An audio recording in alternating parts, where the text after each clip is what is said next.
Buenas noches a todos, hermanos, gracias por estar aquí. Somos ahora mismo 80 y pico. Espero que aprendamos todos juntos, porque al fin y al cabo yo soy el primero que aprendo, soy el primero que soy dirigido por el Espíritu de Dios para daros una palabra pues casi diariamente, ¿no? Sí. Al fin y al cabo de casi todos los días que estamos aquí. Así que vamos allá, hermanos. Fijaros que... A ver, que quite esto.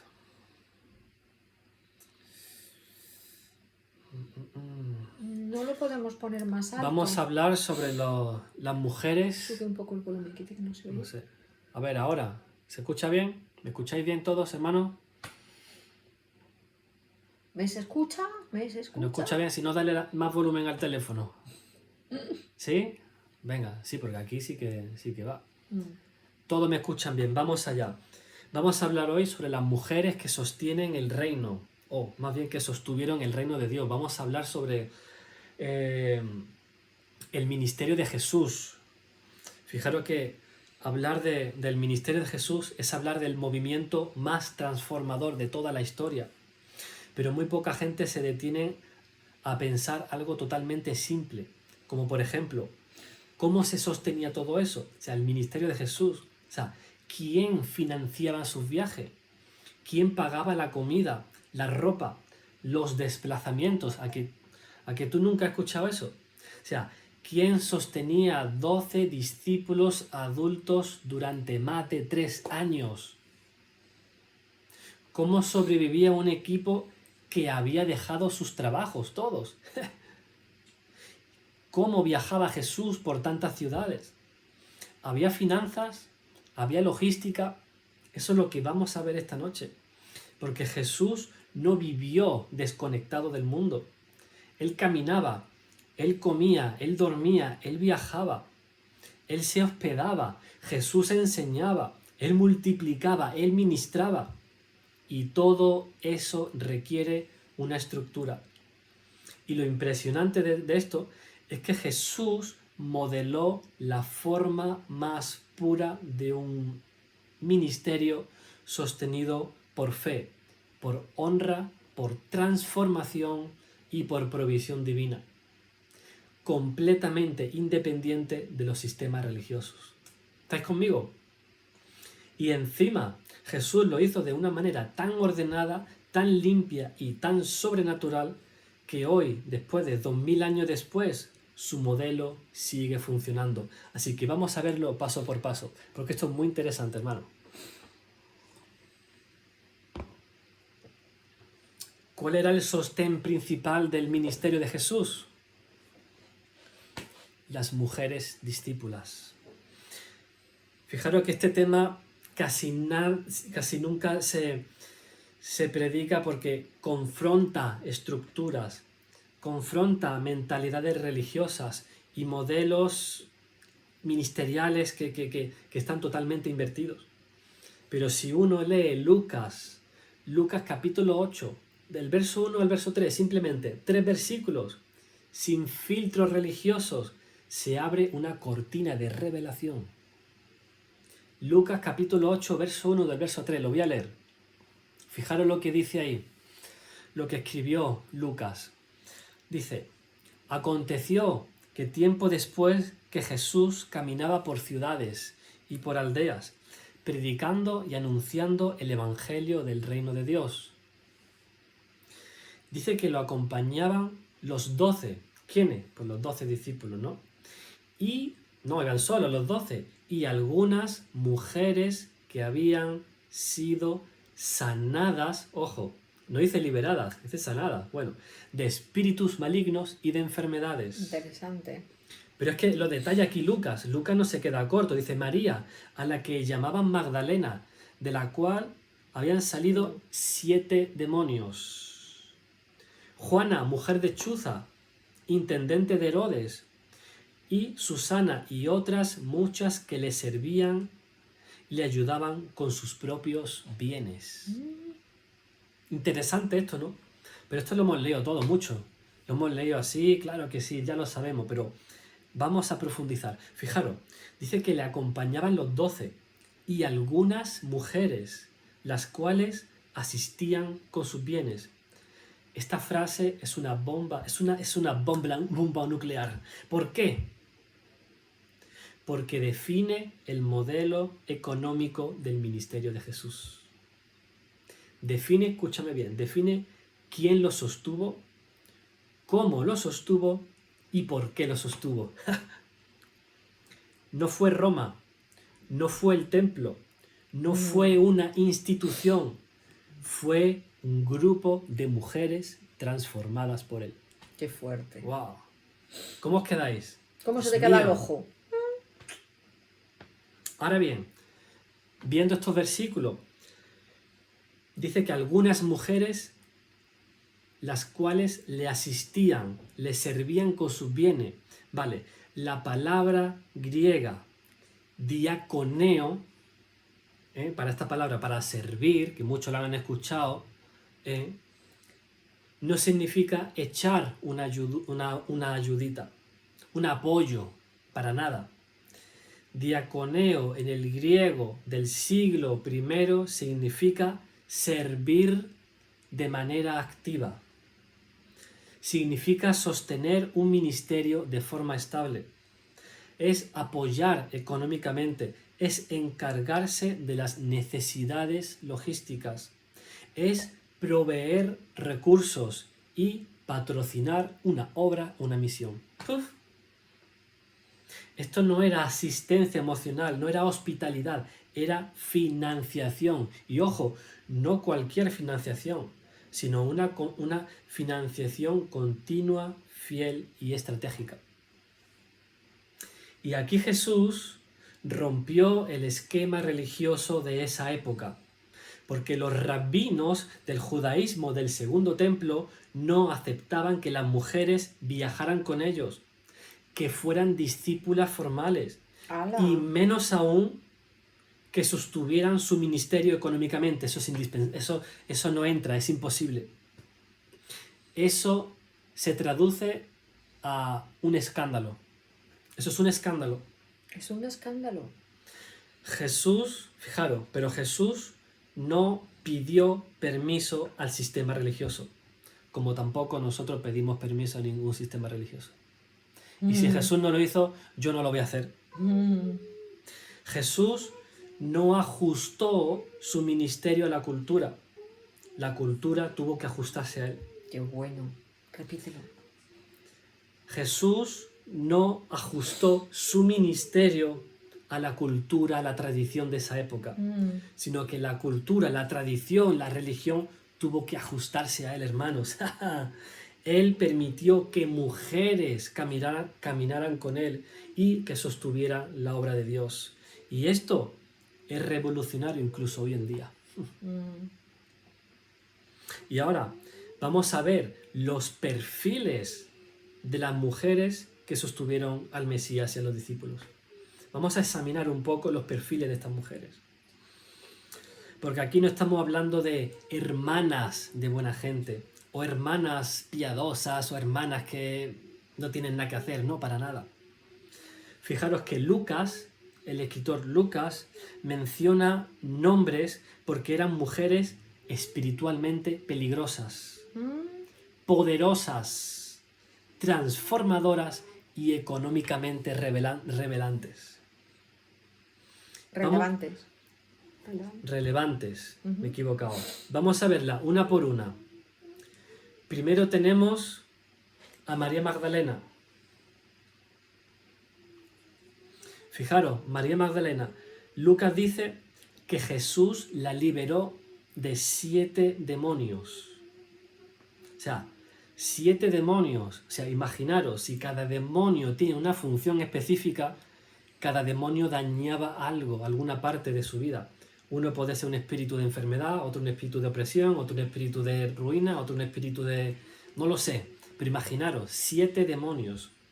Y fijaros que también el 7 habla de plenitud, habla de totalidad.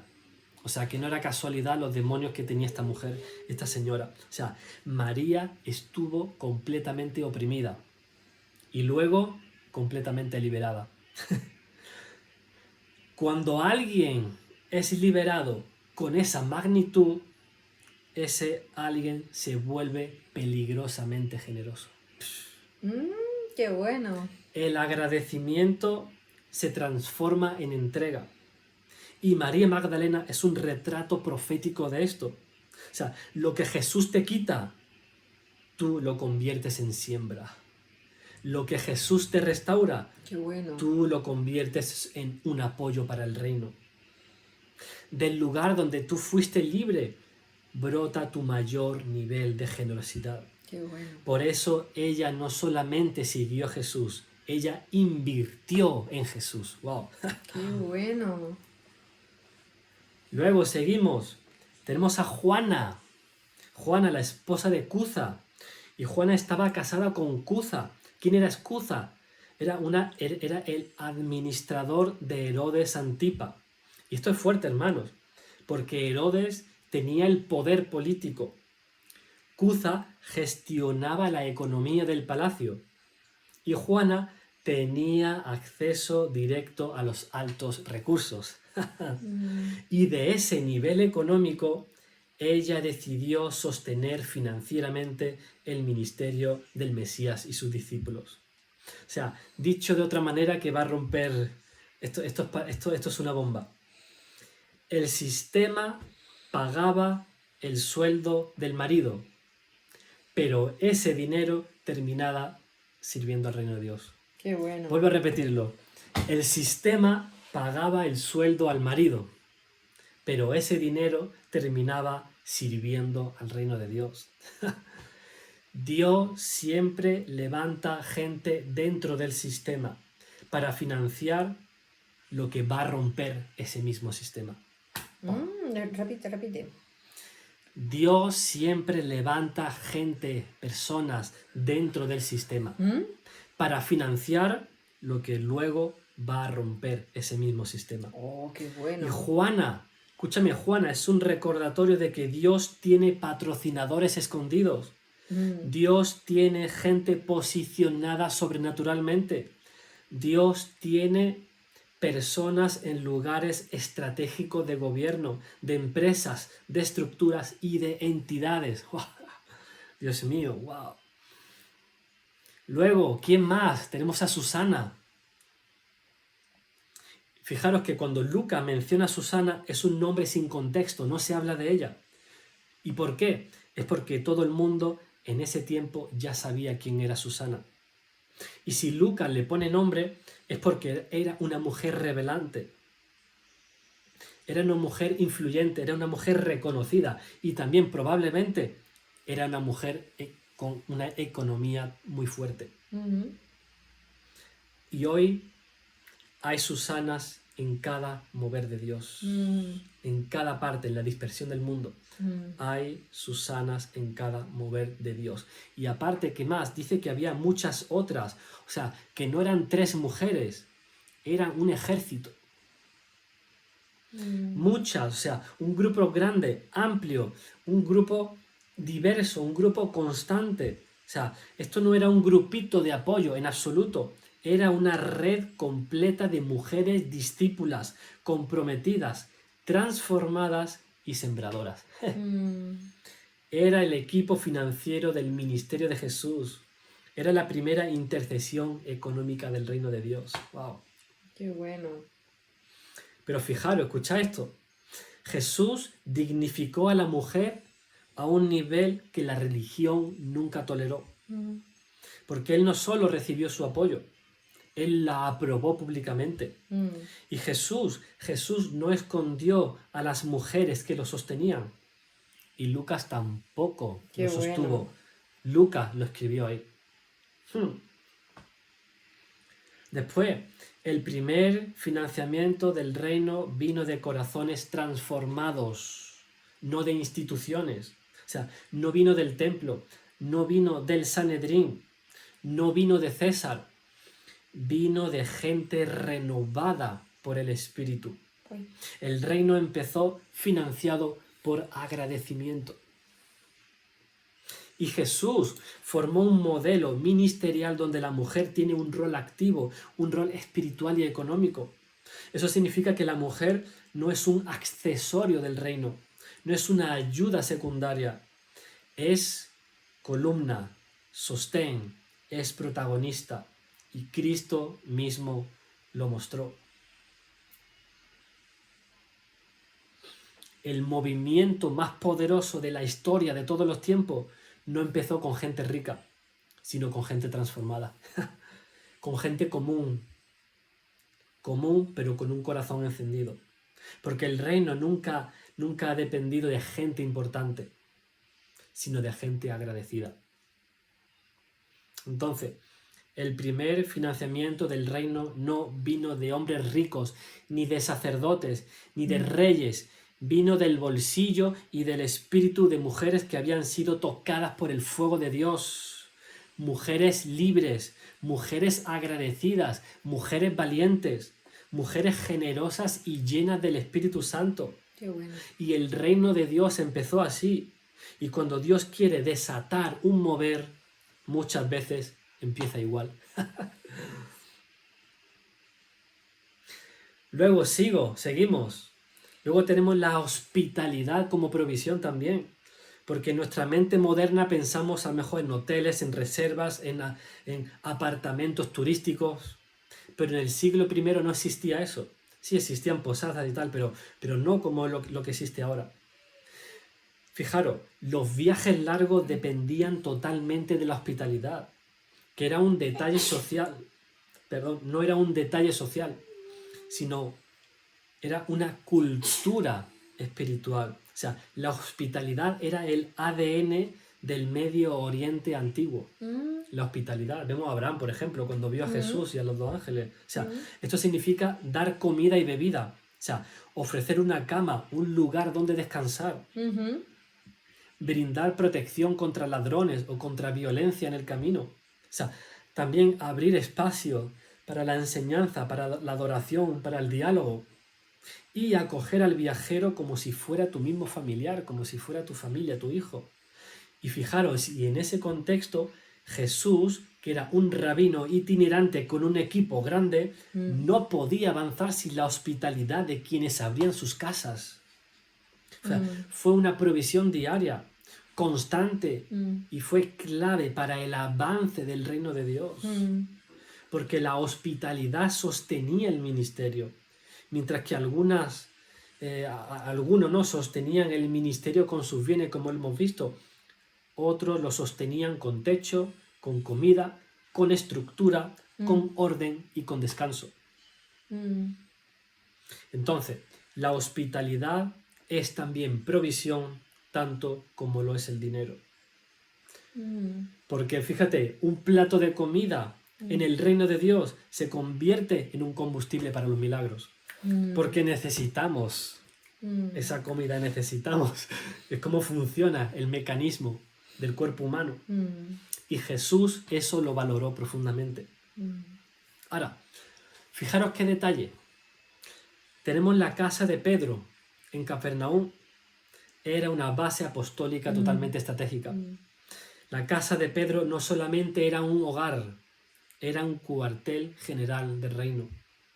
Y fijaros, observa lo que pasa ahí. Jesús vivió temporadas completas en esa casa. Ahí está en Mateo capítulo 8, verso 14, o Marcos capítulo 1, verso 29. Ahí está. Sanó a la suegra de Pedro justo en ese hogar, marcándolo como un espacio para los milagros. Enseñaba desde ahí a los discípulos y a su gente. Era un punto estratégico junto al mar de Galilea, facilitando viajes rápidos a otras ciudades también. Y desde esa casa se organizaban misiones, recorridos y momentos de enseñanza. Porque fue en Capernaum, ahí en Capernaum, la gente ya sabía dónde encontrar a Jesús. Era su lugar, era la sede apostólica de Jesús, la casa de Pedro. En Capernaum la gente ya sabía dónde encontrar a Jesús. O sea, en otras palabras, la casa de Pedro se convirtió en una especie de iglesia, de escuela, en una especie de oficina, de hospedaje, en un centro de operaciones, todo en uno. Y eso solo fue posible gracias a la hospitalidad. Luego tenemos la casa de Lázaro. La casa de Lázaro, de Marta y de María. ¿Dónde? En Betania. En Betania. Y esta casa tenía un toque totalmente diferente a la casa de Pedro. No era tanto una base apostólica, sino un santuario recreo. emocional y espiritual. Porque en Betania Jesús encontró amistad auténtica, comida casera, descanso físico y descanso mental, conversaciones profundas, momentos de enseñanza íntima y un ambiente de cariño genuino. O sea, que Betania era el lugar seguro antes de entrar a Jerusalén, a todas las cosas que pasaron. O sea, esto no es casualidad, hermano. Jesús iba a esa casa para recargar el espíritu antes de confrontar el sistema religioso más agresivo de Israel. Allí enseñó a Marta sobre la adoración verdadera. Allí María ungió sus pies como el acto profético, un acto profético único. Allí resucitó a Lázaro, mostrando que en esa casa había un peso espiritual tremendo. O sea, Betania era una base de descanso profético.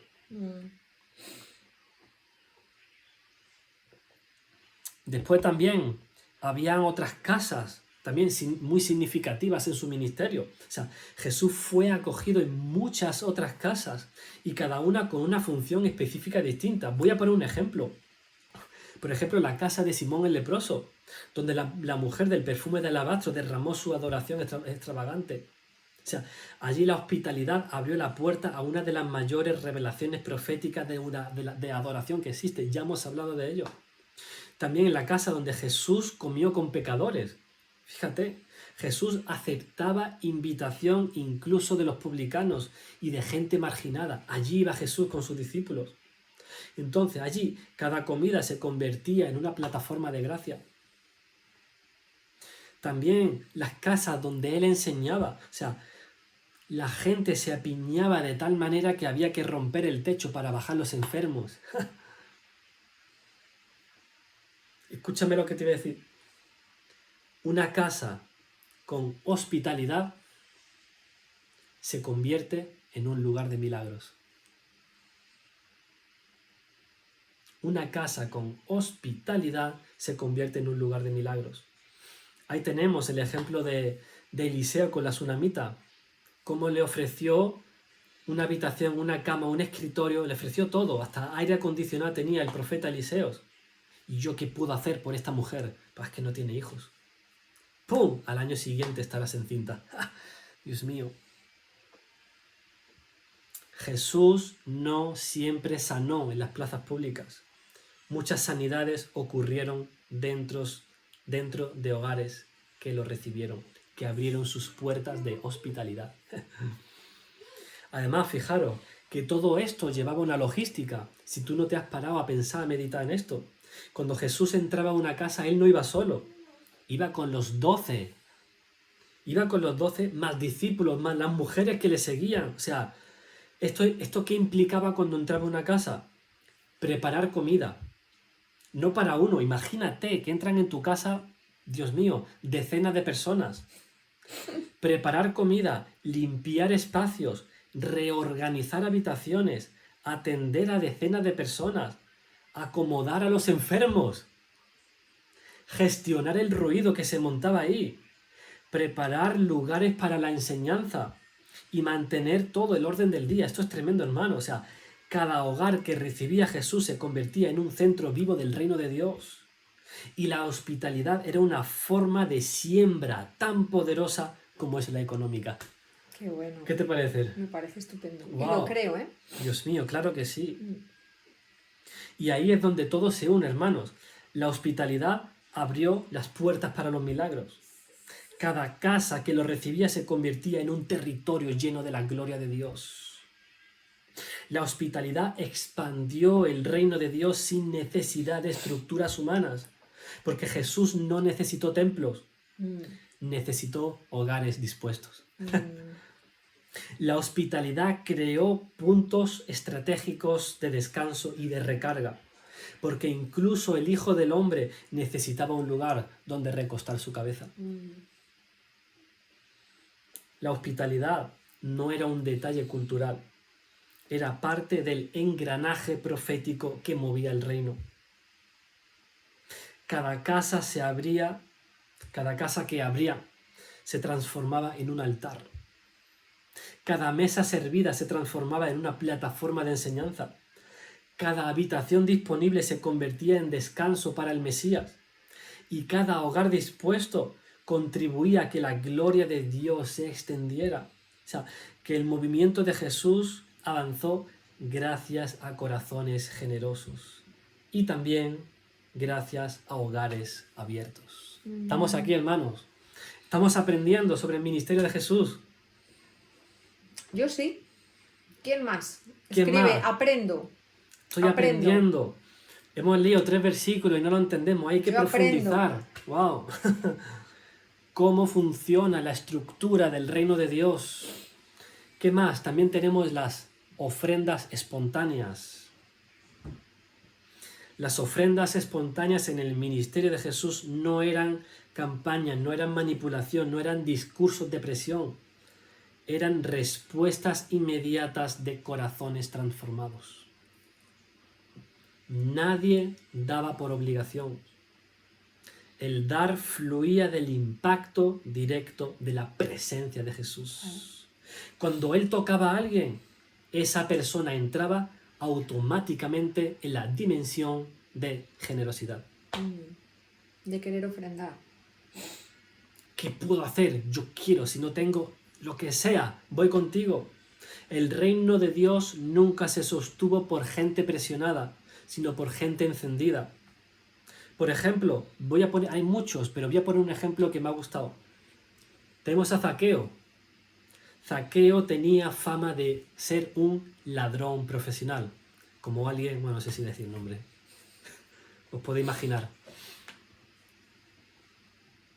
Un ladrón profesional. Era jefe de publicanos, abusador de impuestos y experto en enriquecerse con la injusticia.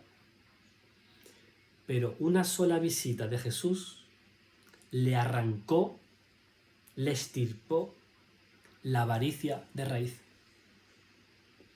Al recibir a Jesús en su casa, Zaqueo dijo: la mitad de mis bienes se la daré ¿a quién? A los pobres. ¡Wow! Y añadió algo más. Y dijo: y si algo defraudé en alguien, se lo devuelvo cuadruplicado. Vemos que este hombre, en cuestión de minutos, liberó recursos que probablemente otros no hubieran soltado en toda su vida. Y no porque Jesús se lo pidiera. No porque él le hubiera dado a Jesús un mensaje, una predicación sobre diezmo. Para nada. La transformación del corazón produce una generosidad automática. Es totalmente automático. Porque cuando Jesús entra, ¡pum!, la avaricia sale. Cuando el Espíritu toca, los bolsillos se abren. Dios mío, así de simple. Además, había muchas personas que le ofrecían comida, hospedaje, ropa, recursos. O sea, los evangelios no mencionan cada nombre de ellos porque eran muchos, eran demasiados. Lucas no se entretuvo ahí buscando los nombres de la gente, no.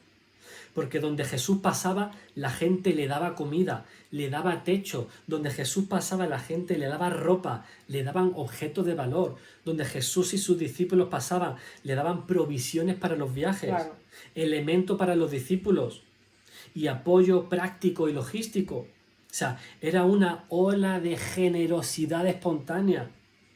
O sea, Jesús no tenía que pedir absolutamente nada, porque la presencia del reino ya lo provocaba. El movimiento estaba lleno de personas que daban porque sentían gratitud. Y la gratitud siempre produce un movimiento económico hacia arriba. Donde Jesús tocaba corazones, surgían ofrendas espontáneas, porque la generosidad no es esforzada, era el perfume natural de la transformación de una persona misma. ¿Qué más? Seguimos. Luego vamos a ver la provisión sobrenatural, que este es el nivel que ningún gobierno, ningún banco de hombre, nada puede imitar, la provisión sobrenatural. Y aquí Jesús nos enseñó algo totalmente impresionante. Él usó la economía natural, ¿sí o no? Sí, pero no dependió de ella. Cuando hacía falta algún milagro de provisión, Jesús no miraba a Judas para ver cuánto había en la bolsa. Miraba al cielo. Qué bueno. Jesús no dependía del dinero. El dinero dependía de Jesús. ¿Por qué? Porque la creación respondía a su voz. Al creador. La creación respondía a su voz, a la voz del Creador, porque en Él fueron hechas todas las cosas y sin Él nada de lo que ha sido hecho fue hecho. Qué interesante. Y vamos a ver ejemplos potentes, todos lo sabemos, todos hemos visto, la multiplicación de los panes y los peces. Esto es una provisión fuera del sistema religioso. Esto no fue un episodio, fueron 2 episodios. Miles de personas en cada episodio. Y lo más fuerte es que la multiplicación no vino del dinero, no vino de la logística humana, no vino de la capacidad del equipo, no vino de una planificación previa, vino de la autoridad espiritual. Porque el reino funciona así. Dios respalda lo que Él mismo inicia. Y cuando los discípulos dijeron, Jesús, despide a la gente, no tienen que comer, no tenemos suficiente, Jesús respondió y les dijo, dadle vosotros de comer. Wow. Ya empezaron los cortocircuitos. ¿Perdona? O sea, en otras palabras, a ver, amados, hijos míos, no me preguntéis cuántos recursos hay, preguntad qué puede suceder cuando Dios toca lo poco. Porque el reino nunca pregunta cuánto tenemos, pregunta cuánto o qué puedo multiplicar si tú lo entregas. Y la multiplicación fue una señal de que los recursos no gobernaban al maestro. El maestro gobernaba los recursos. Qué bueno. Mío. Luego tenemos otro ejemplo. La moneda en la boca del pez. Esto es una provisión que rompe toda lógica también, porque este es uno de los milagros más raros y más épicos de toda la Biblia. Sí. O sea, el impuesto del templo había que pagarlo, ¿sí o no? Como yo tengo que pagar el impuesto de circulación del coche, tengo que pagarlo todos los años y no me sale barato. Y esto parecía un problema, hasta que Jesús decidió demostrar que la creación misma se rinde ante su propósito. Y Jesús no abrió la bolsa del ministerio. Jesús no pidió dinero a la multitud. No generó deuda. Jesús no hizo ninguna campaña de recaudación. Simplemente dijo, ve al mar, tira el anzuelo y el primer pez que saques tiene una moneda. Y así fue. El pez llegó con dinero en la boca. Y esto es algo totalmente sobrenatural. Ahora, ¿por qué este milagro es tan poderoso? Porque Jesús demuestra que la naturaleza le obedece, que la economía se le somete. Escúchame, la economía se le somete a Él, que la creación se le ajusta, que la necesidad no lo limita y que donde no hay recursos, Él los crea. ¡Wow!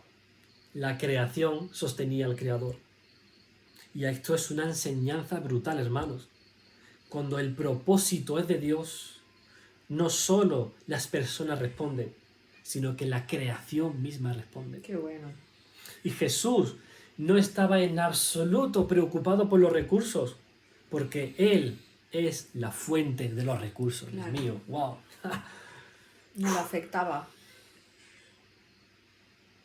Además, vamos más allá. Fijaros que Jesús tenía un tesorero.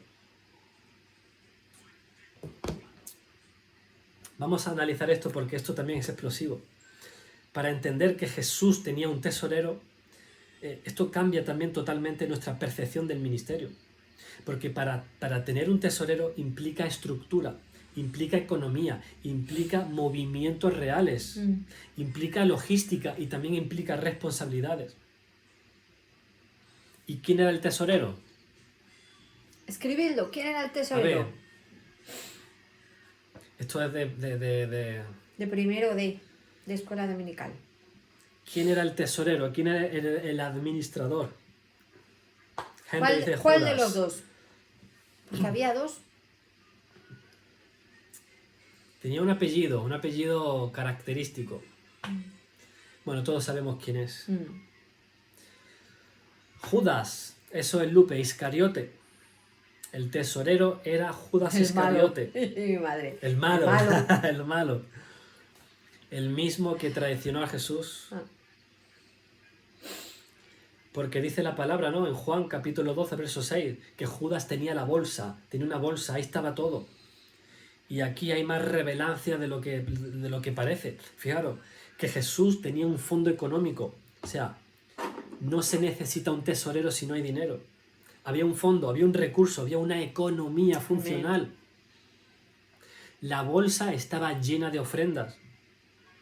¿De qué? De mujeres que sostenían el ministerio, de gente agradecida, de corazones totalmente transformados. Amén. Y todo fluía a esa bolsa.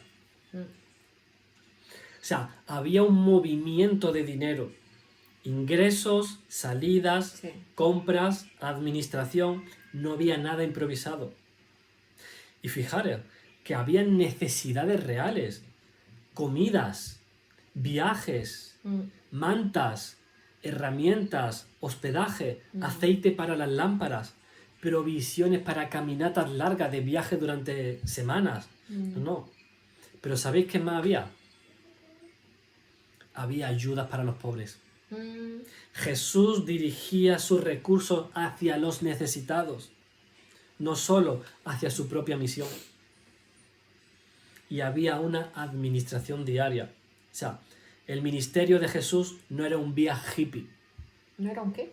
Un viaje hippie. Ah, Era un movimiento totalmente estructurado, con responsabilidades económicas concretas. Y el punto más fuerte del asunto, ¿cuál es? Que Jesús sabía que Judas robaba. Dios claro. mío, wow. Él lo sabía. Y aún así, el reino no se detuvo. Porque Juan dijo claramente que Judas robaba de la bolsa. Sin embargo, Jesús no lo quitó. Jesús no frenó el ministerio. Jesús no cerró la obra. Jesús no entró en crisis financiera. Jesús no dejó de avanzar. ¿Por qué no dejó de avanzar? Porque ningún traidor puede detener la obra de Dios que Él sostiene. Amén. Tú puedes tener a alguien tocando la bolsa, pero si Dios sostiene la misión, no hay ladrón que pueda frenar el propósito de Qué Dios. bueno. La traición no destruye la obra de Dios cuando Dios la respalda. Porque el enemigo puede infiltrarse, sí, en la administración, pero no puede infiltrar el propósito divino. Por eso Judas tocó la bolsa, pero no tocó la misión, porque la misión la sostenía el reino de Dios. ¡Wow! Está interesante la cosa, ¿eh? Esto no se predica en las iglesias. Ahora, vamos a un punto más caliente todavía. Y yo quiero que vosotros me respondáis. ¿Jesús recibía diezmos?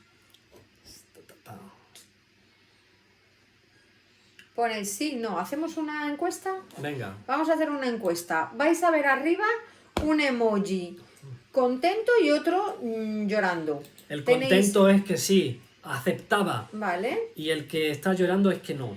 No tenéis que ponerlo escrito en comentarios. Tenéis que pulsar aquí, arriba. La figurita. A ver si nos sale ahora. Encuesta y votar.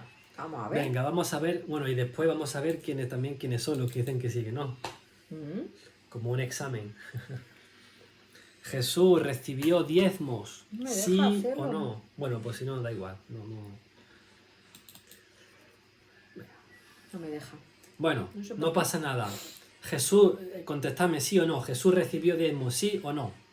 A ver, Conchi dice sí, Vivian, amén, Lupe no, Vero sí, Maite no, Silvia no, Paloma no, Viridiana no. ¿Quién más? Henry no. Jesús recibió diezmos. Anita dice que sí. Jesús, no sé qué dice, la verdad, alimento. Eva Medina dice que sí. Yo creo que un 70%, 80% dice que no. Más o menos aproximadamente. Según de qué forma. Bueno, básicamente el diezmo, sí o no. Porque ya sabemos cómo era el diezmo, ¿no? En esa época, pero al fin y al cabo, recursos, no importa. Bueno, yo lo voy a decir. ¿Tú qué dices, hermana? Pastora? Yo pienso que sí. Que sí, ¿no? Se daba al templo, pero los que entendieron, Dice que sí se debe diezmar, dice Eric. Leonela, Malaquías 3, Jesús le preguntaron lo mismo y dijo, al César lo que es de César y a Dios lo que es de Dios. Conchi dice, recibía ayuda. Bueno, yo voy a ser claro, Jesús no recibió diezmo. No. Nada, absolutamente ningún diezmo. ¿Por qué? Escúchame bien. ¿por qué iba para el templo? Porque el diezmo no era para cualquier persona. En la ley, el diezmo estaba asignado exclusivamente A los sacerdotes. a los levitas, a los que servían en el templo, dentro de un sistema sacerdotal basado en genealogía, sacrificios y rituales. Y Jesús no era levita, era de Judá. Jesús Era no, de otra tribu. Jesús no servía en el templo. Jesús no ofrecía sacrificio de animales. Interesante. No formaba parte del sistema ritual del antiguo pacto. Jesús vino a romperlo todo. Así que legalmente a Jesús no le correspondía recibir diezmos. Claro. Era totalmente imposible, tanto bíblicamente como culturalmente imposible. Interesante. Y la gente de su tiempo jamás habría pensado siquiera ir a darle diezmos a alguien que no tuviera una función sacerdotal levítica dentro del templo. Porque Jesús ministraba fuera del sistema, no dentro. Qué bueno. Lo hemos visto al principio. Mujeres sostenían el ministerio de Jesús, pero ¿qué es esto? Esto es imposible. Eran Jesús ofrendas sueltas. ministraba fuera del sistema, no dentro. Y así nosotros. Jesús, pero fijaros, que Jesús caminaba bajo un sacerdocio muy superior. Porque su sacerdocio era según el de Melquisedec, no según Aarón. Ya, Y Melquisedec no tenía un templo terrenal, no tenía genealogía sacerdotal, no dependía de una estructura. El sacerdocio de Melquisedec no tenía un sistema de diezmos obligado para la gente. Él ministraba desde un orden celestial, no terrenal. Y Jesús es el cumplimiento pleno de ese sacerdocio. Por eso su obra no podía ser sostenida por mecanismos del viejo pacto. Imposible. Qué bueno. ¡Wow! Estamos aprendiendo, hermanos. Jesús no sostenía su ministerio por obligación religiosa. Las finanzas que sostenían a Jesús venían de personas transformadas, venían de honra, venían de gratitud, venían de corazones tocados, venían de personas que habían experimentado su amor. Jesús nunca pidió el diezmo, jamás. No pedirlo. No, escúchame, Jesús no exigió una porción obligatoria. Porción. Claro. Nunca hizo de la ofrenda una ley. Para nada. Jesús rompió la estructura religiosa, pero en ningún momento despreció la generosidad. Lo que Jesús destruyó es la manipulación, nunca el principio espiritual de honrar.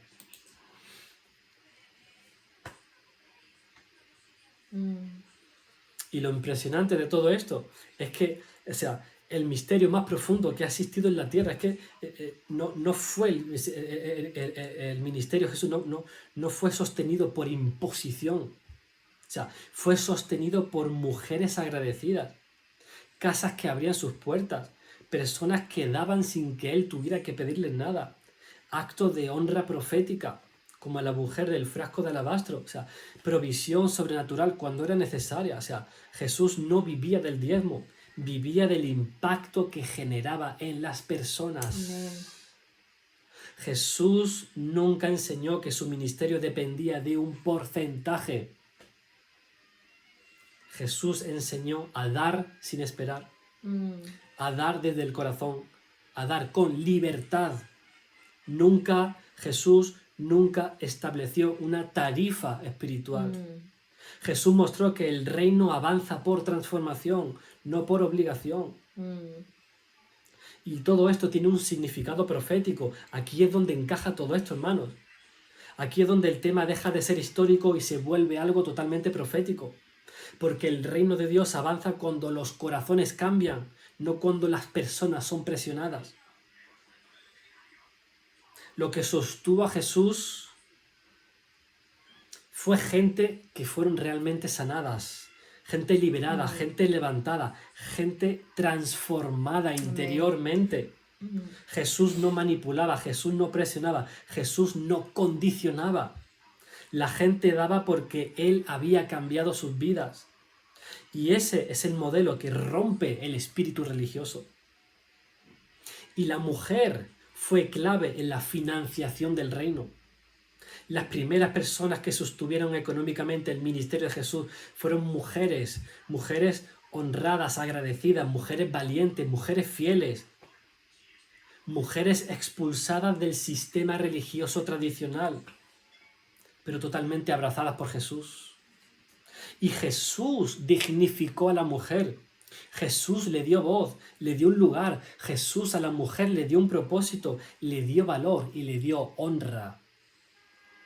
Y mientras el sistema religioso las ignoraba, Jesús las levantaba para financiar el reino.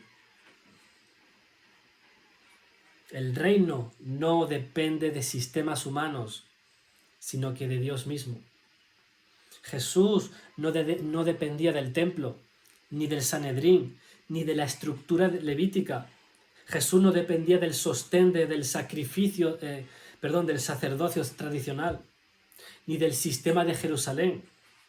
Jesús estaba fuera de todo eso, de toda la religión, no tenía nada que ver con la religión. Y cuando la gente hoy ven a Jesús y lo toman como sinónimo de religión, no entienden, no saben, no tienen ni idea. Jesús estaba fuera de todo eso. Y aún así nadie pudo detenerlo. ¿Por qué? Porque Dios lo que levanta, Dios lo sostiene. Porque las estructuras humanas pueden fallar, los sistemas religiosos pueden bloquear, la gente puede persistir, pero el reino continúa. Y Jesús demostró que la obra de Dios no se financia con instituciones, sino con gracia.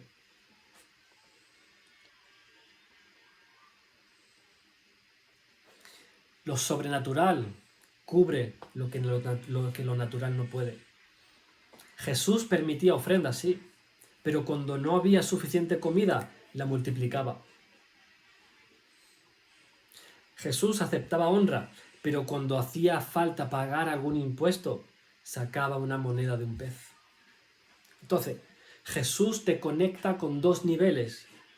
El nivel natural, que son personas que sostienen el ministerio, y el nivel sobrenatural, que es el cielo respaldando la misión. O sea, es el equilibrio perfecto del reino. ¿Estás entendiendo cómo funciona el reino de Dios? Dios mío, esto es tremendo. Jesús mostró que se puede manejar sin los recursos, sin caer en la esclavitud. Porque Él manejó el dinero sin ser poseído por Él. Él tenía fondos, pero no tenía amor por el dinero. Él tenía un tesorero, pero no tenía una ansiedad financiera. Él tenía provisión constante. Escúchame, Jesús tuvo provisión constante, pero no un espíritu de acumulación. Jesús modeló el corazón perfecto, administración sin idolatría. Y muchos piensan que Jesús era pobre.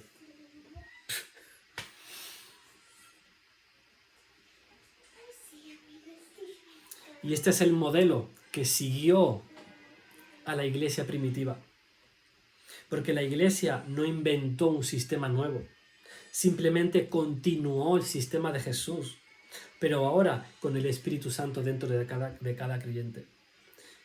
Y vamos a verlo punto por punto. Sé que se está haciendo un poco largo, pero tenedme paciencia porque esto es muy bueno, hermanos, lo que estoy contando. La iglesia primitiva compartía voluntariamente. Hechos capítulo 4, ahí podéis leerlo. No por obligación. O sea, en Jerusalén nadie decía esto es mío, esto es de mi propiedad, no. O sea, lo tenían todo en común. Pero ojo, no era un comunismo espiritual, no. Ni era una pobreza obligada. Era abundancia compartida. Eran corazones transformados, generosidad nacida del Espíritu y personas que daban porque entendían el reino. Porque lo que Jesús sembró, luego floreció. ¿Qué más? La obra sostenía a los predicadores. Primera de Corintios capítulo 9, míralo ahí. Y Pablo explicó que el que predica el Evangelio, que viva de él. El que sirve en el altar, que participe del altar. Porque el obrero es digno de su salario. Y que Dios estableció que los ministros sean sostenidos por la obra. No, eso en las Biblias no existe. No está. Es decir, Falso. El reino siempre cuida a sus mensajeros. El reino siempre cuida a sus mensajeros, como Jesús cuidó de sus 12. La gente sembraba por revelación, no por presión. En la iglesia primitiva nadie manipulaba, nadie imponía porcentajes. El 10%, el 5%, el 20%, el tal, para nada. Nadie condicionaba la bendición a la cantidad. Nadie. Enséñame un versículo. Nadie. El Espíritu Santo guiaba la provisión. No había campaña manipuladora, no había estrategias humanas. Era el Espíritu hablando en cada corazón, porque el reino fluía en dirección divina, en obediencia personal, en generosidad sin show, en honra sin espectáculo y en provisión sin manipulación. Y el modelo sigue siendo el mismo hoy en día. Nada ha cambiado de esa estructura, ese mecanismo. Para que la obra avance en cualquier generación, no importa, se necesitan corazones transformados, honra auténtica, generosidad espiritual, provisión sobrenatural cuando falta lo natural, administración limpia que glorifica el reino de Dios y visión del reino y no visión humana. Así operó Jesús, así operó la iglesia primitiva y así opera la iglesia hoy. Amén. Así que para concluir, hermanos, este es un mensaje para las iglesias de hoy, para los ministerios verdaderos, para nuestro ministerio y para todo aquel que quiera entender cómo funciona realmente el reino de Dios. Porque Jesús no levantó su obra por sistemas humanos. Él no necesitó ni el templo, ni el diezmo del sistema religioso, ni la estructura levítica, ni patrocinadores políticos, ni favores humanos, ni credenciales del Sanedrín, ni la tradición religiosa, ni la popularidad institucional. ¿Por qué?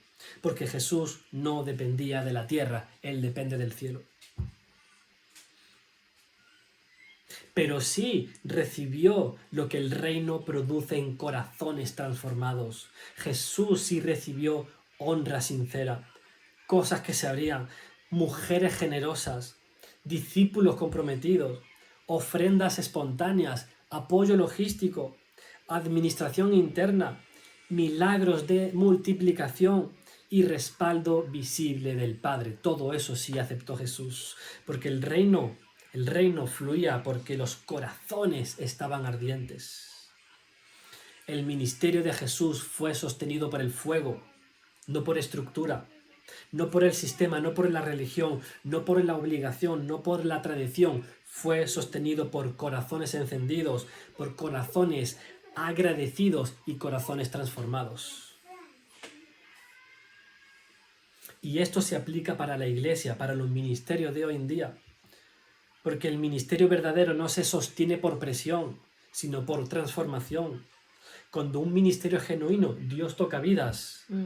Dios restaura familias, Dios sana corazones, Mm. Dios rompe cadenas, Dios libera Amén. almas y la gente responde con gratitud, con honra y con generosidad espiritual. Mm. Así funciona el reino. Primero el corazón, después la provisión. La honra abre puertas que el dinero no compra, porque Jesús no exigió nada. Pero donde había honra, ahí fluía la provisión. Y del mismo modo, hoy en día también, donde hay honra espiritual, hay casas que se abren, hay gente que sirve, hay personas que sostienen, hay colaboradores del reino, hay manos que ayudan y hay recursos que llegan. Amén. Lo sobrenatural sigue cubriendo lo que lo natural no alcanza. Si falta pan, Dios lo multiplica. Si falta recursos, Dios lo provee sobrenaturalmente. Si falta apoyo, Dios envía personas nuevas. Si hay necesidad, el cielo abre personas nuevas. Dios abre las puertas. Porque el modelo de Jesús sigue vigente hoy. El Padre sostiene lo que el Padre levanta. Amén. Y los ministerios avanzan igual que cuando Jesús avanzó. Cuando la gente es transformada, es restaurada, ¿qué hace? Honra la obra, abre su casa, sirve con sus manos, apoya con lo que tiene y busca primero el reino de Dios. Entonces la obra de Dios se mueve con poder. Así que hermanos, para terminar, sé que es un poco largo, el reino de Dios es un mecanismo espiritual perfecto. No funciona por imposición, no funciona por reglas muertas, no funciona por obligación, no funciona por manipulación, funciona por fuego, por transformación, por amor, por honra, por generosidad, por revelación, por administración del Espíritu y con un respaldo del cielo. Así avanzó Jesús, así avanzó la iglesia primitiva y así avanzan los ministerios verdaderos hoy en día. No por fuerza, no por presión, no por sistema, sino porque Dios lo sostiene. El reino se mueve cuando los corazones arden. El reino avanza cuando la gente es transformada. Y cuando Dios levanta algo, la provisión jamás va a faltar. Amén. Wow. Amén.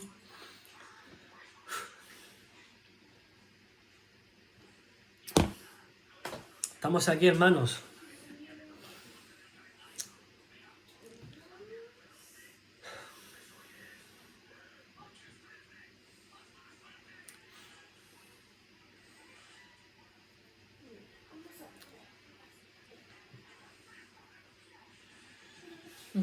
Eso no te lo habían dicho, lo del torrente. No veas, ha sido intenso, ha sido con mucho gusto, ha sido poderoso, ha sido tremendo. ¿Cómo funciona el sistema del reino de Dios? ¿Cómo funciona? Todo tiene un mecanismo, todo tiene un engranaje espiritual.